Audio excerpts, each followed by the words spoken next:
Concluida la explicación de la primera parte de la doctrina cristiana referida a la fe que profesamos, damos inicio en esta lección a la explicación de la segunda parte que presenta los elementos esenciales de lo que celebra la Iglesia en su liturgia.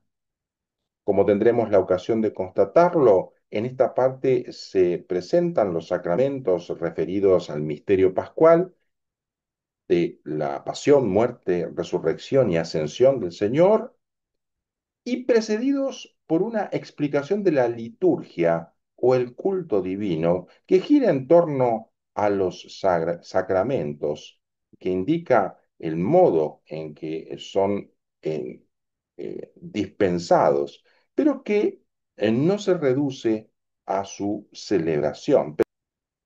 En el símbolo de la fe, el credo, que estudiamos en las lecciones precedentes, la Iglesia confiesa el misterio de la Santísima Trinidad y su designio benevolente, su plan de amor sobre toda la creación. ¿En qué consiste este plan?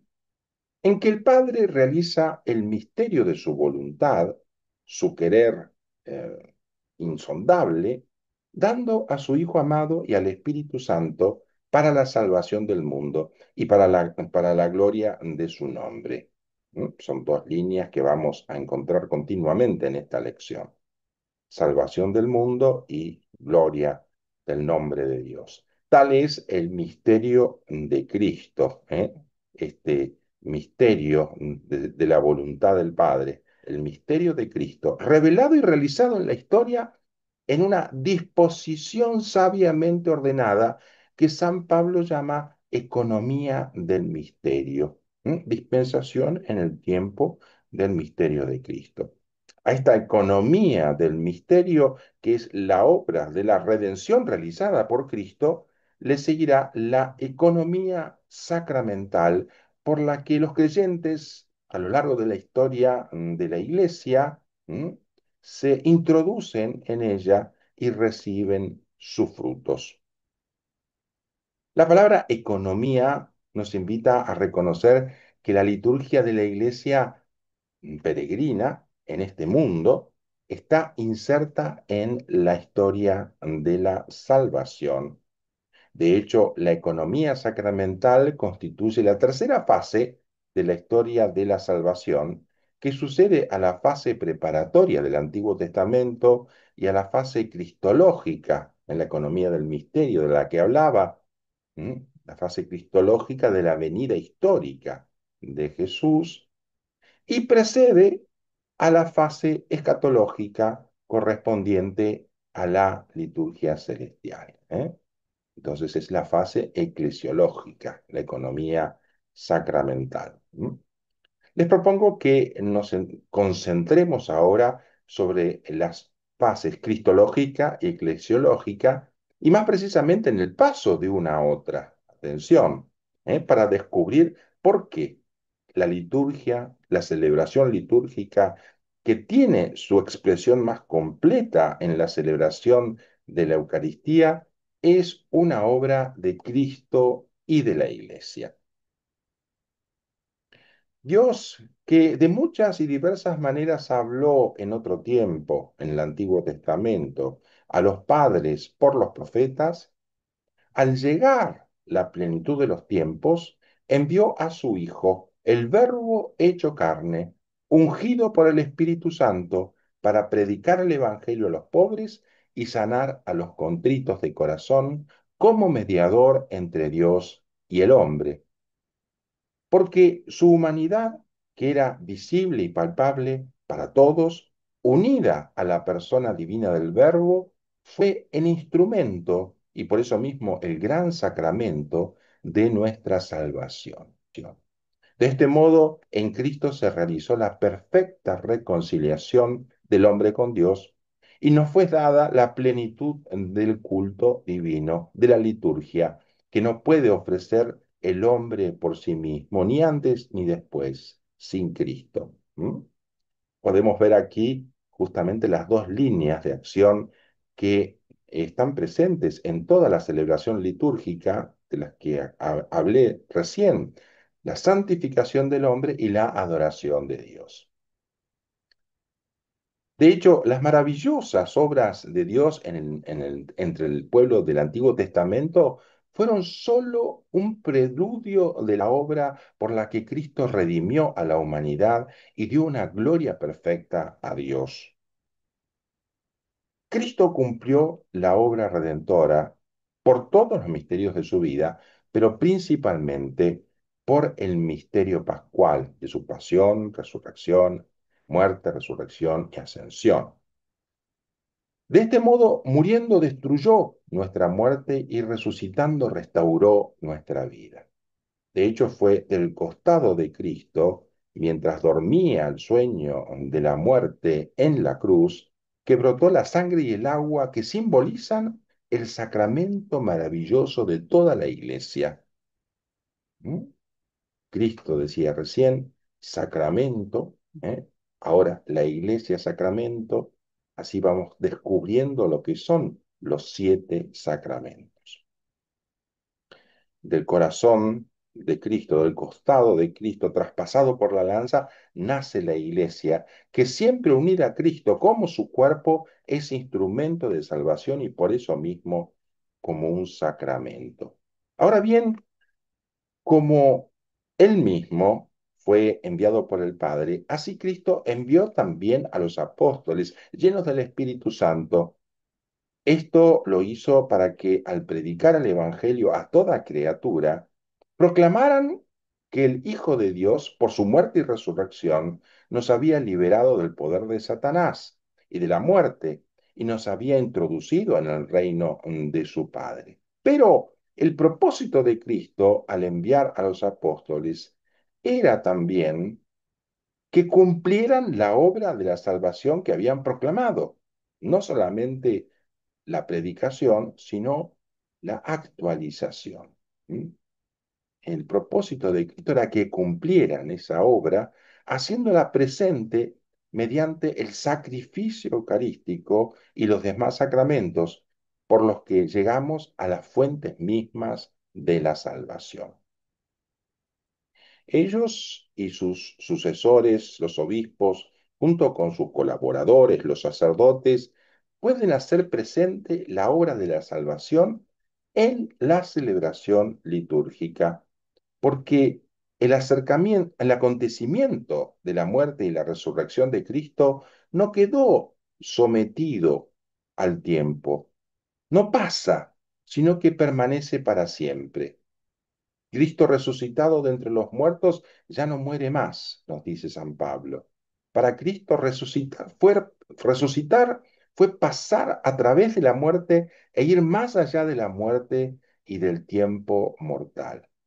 Entonces, si los sucesores de los apóstoles hacen presente la obra de la salvación en la celebración litúrgica, es porque Cristo resucitado está presente en ella.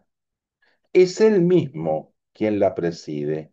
Cuando asistimos a un bautismo, cuando vamos a confesarnos o a la celebración litúrgica de un matrimonio, cuando participamos de la misa, la fe nos hace descubrir allí al Señor. Y nos hace decir, como en el Evangelio, cuando los discípulos se encuentran con el resucitado, es el Señor, es Jesús el que está aquí presente. Esto hace al núcleo de la experiencia tan bella de la liturgia. La liturgia, toda celebración litúrgica, es el ejercicio entonces del sacerdocio de Cristo revelado y entregado a la iglesia en su Pascua.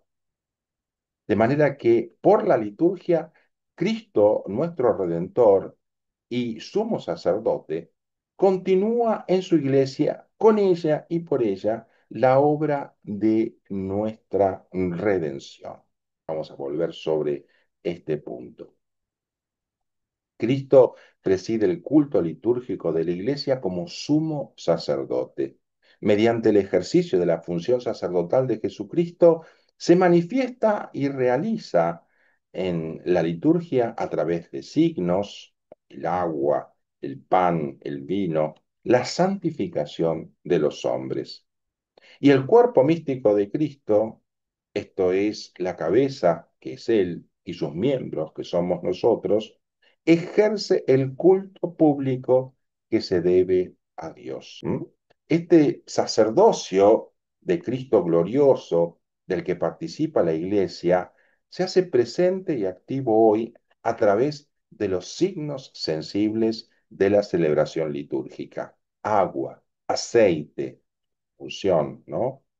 Pan, vino, gestos, palabras, para que el Espíritu, sumergiéndonos en el misterio pascual, transforme toda nuestra vida, conformándonos cada vez más con Cristo.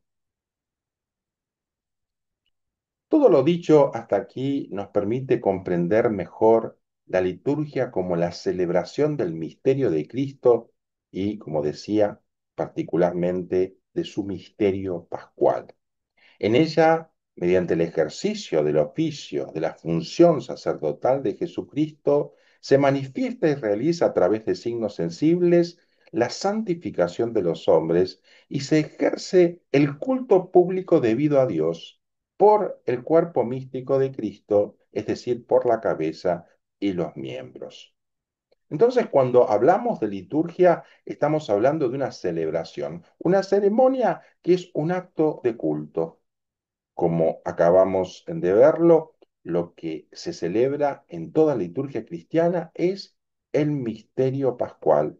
Esta celebración es presidida por Cristo resucitado, que ejerce en ella su oficio sacerdotal. Se realiza a través de signos: el pan, el vino, en la Eucaristía, por ejemplo.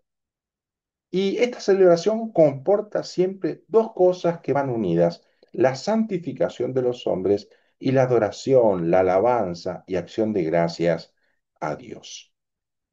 En definitiva, lo que nos ofrece la liturgia es un encuentro privilegiado con Cristo, ¿m?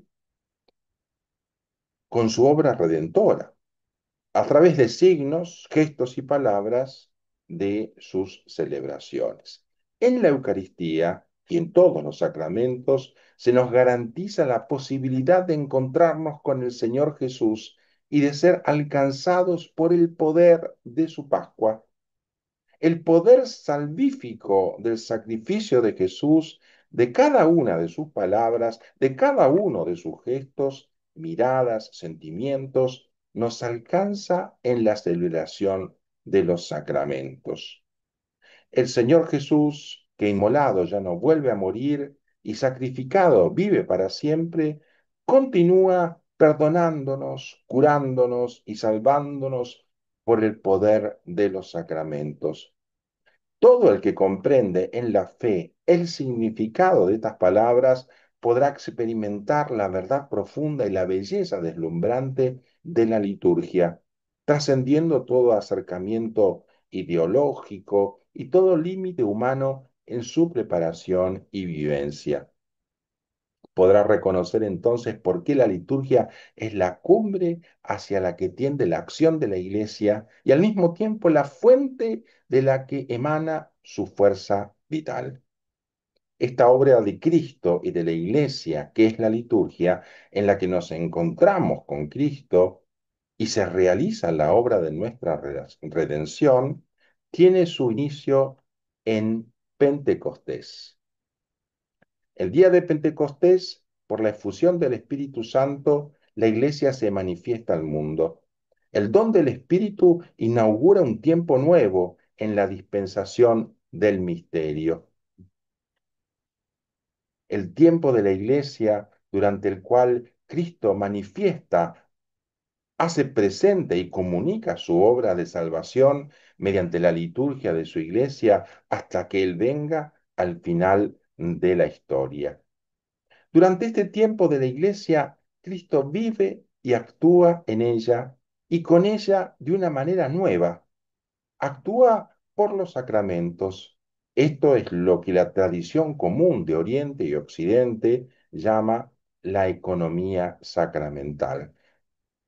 Cuando, como acabamos de explicarlo, esta economía consiste en definitiva en la comunicación, en la dispensación de los frutos del misterio pascual de Cristo en la celebración de la liturgia sacramental de la Iglesia.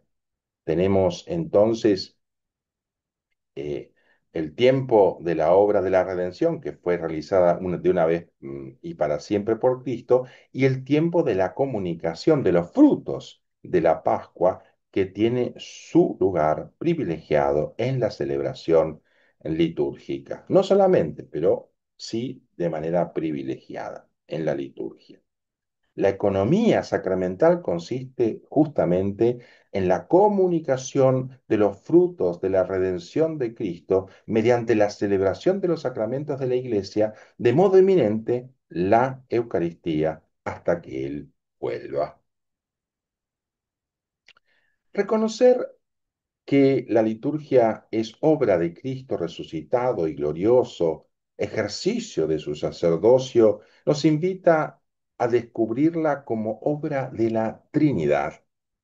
A ello nos invita la etimología misma de la palabra liturgia. En efecto, esta palabra significa originariamente obra o quehacer público del pueblo. Laos, de ahí viene liturgia, ¿no? ¿Mm? Servicio de parte de y en favor del pueblo.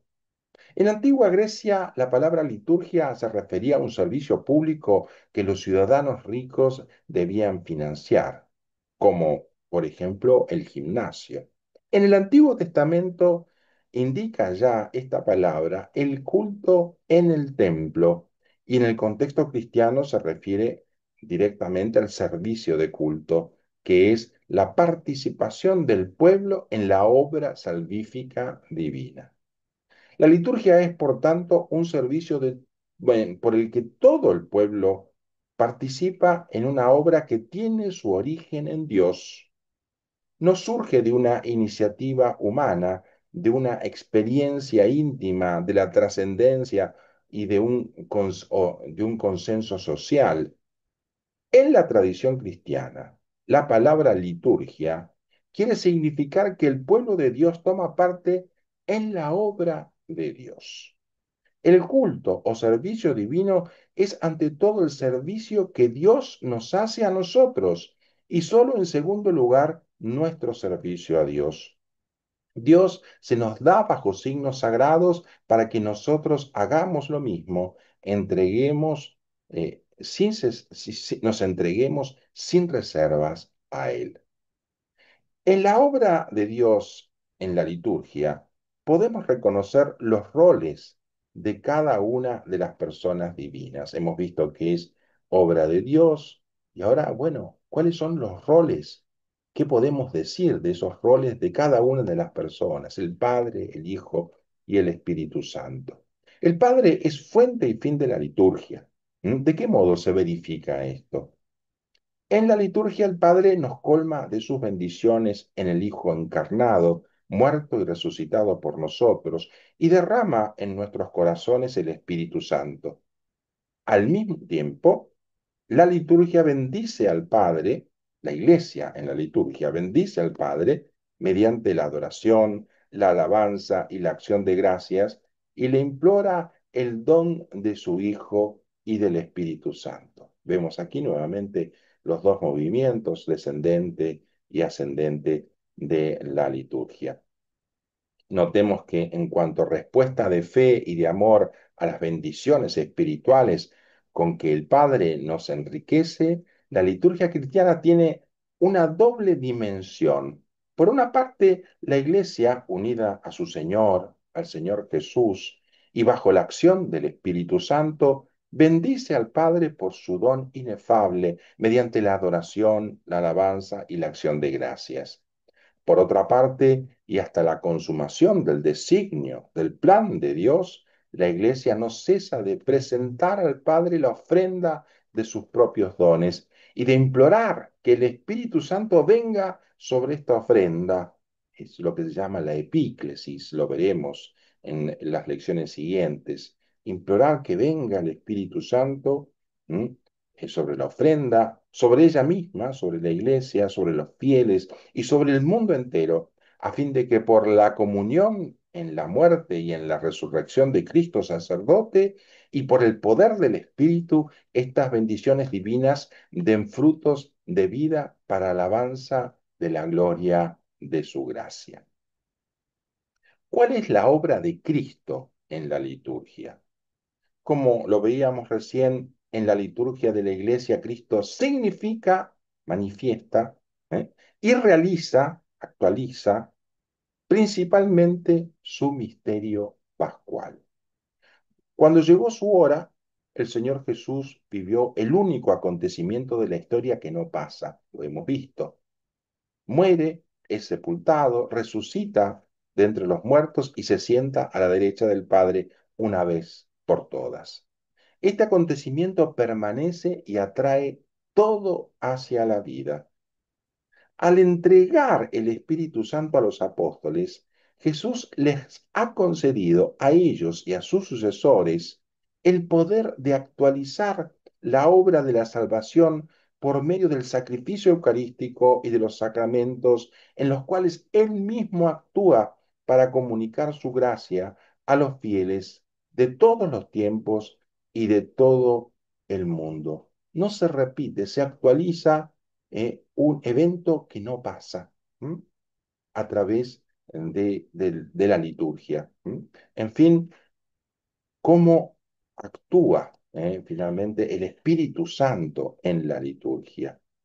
En la liturgia se realiza la más estrecha cooperación entre el Espíritu Santo y la Iglesia.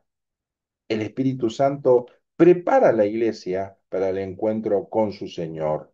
Recuerda y manifiesta a Cristo a la fe de la asamblea de creyentes. Hace presente y actualiza el misterio de Cristo. Une la iglesia a la vida y misión de Cristo y hace fructificar en ella el don de la comunión.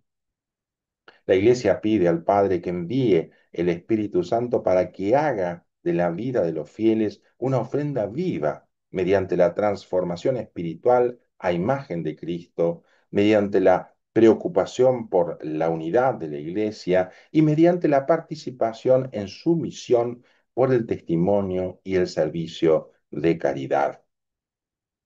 De manera que el origen más hondo de la liturgia es Dios, Dios Trinidad, ese Dios al que Santa Teresa de los Andes llama alegría infinita.